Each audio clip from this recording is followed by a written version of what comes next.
তো ওই দিন আমি সারাদিন কাঁদছি যে আমার ছেলে একা একা এত দূর পর্যন্ত চলে আসছে। আমি বুঝতেই পারি নাই যে ও আসলে একটা বড় কিছু অ্যাচিভ করছে। আমার ছেলের নাম তাহসিন জুবাই ধ্রুব। ও মতিঝিল আইডিয়াল স্কুলে ক্লাস 9-এ পড়ে। আর আজকে ও কোন প্রাইজ পেতে যাচ্ছে আমি আসলে শিওর জানি না, কিন্তু আমি জানি যে ও এখানে একটা কিছু পাচ্ছে আর কি।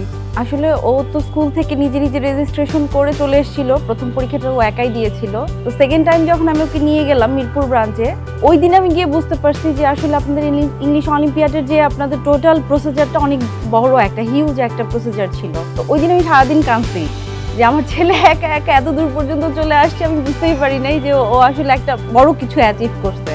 তো এটা আসলে একটা মানে অনেক অনেক স্পেশাল একটা ফিলিং একটা প্যারেন্টসের জন্য, যে তার বাচ্চা এত দূর পর্যন্ত চলে যেতে পারে। সারা বাংলাদেশের এতগুলা মানে বাচ্চাদের সাথে কম্পিট করে এই পর্যন্ত আসাটা আসলে অনেক বড় একটা অ্যাচিভমেন্ট। আর স্পেশালি যদি সেটা 10 মিনিট স্কুলের সাথে হয়।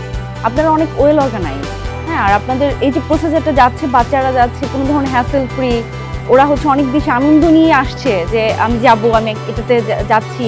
মানে ও খুব এনজয় করছে ব্যাপারটাতে, পুরো জার্নিটাতে ও খুব এনজয় করছে। বাংলাদেশের আরও অনেক আনাচে কানাচে এমন অনেক বাচ্চা আছে যারা অনেক ট্যালেন্টেড। ওরা একটা সুযোগের জন্য বসে থাকে যে একটা সুযোগ ওদেরকে অনেক দূর পর্যন্ত নিয়ে যেতে পারে। আর এরকম একটা বড় একটা মানে গ্রাউন্ড যদি থাকে তাহলে তার কথাই থাকে না।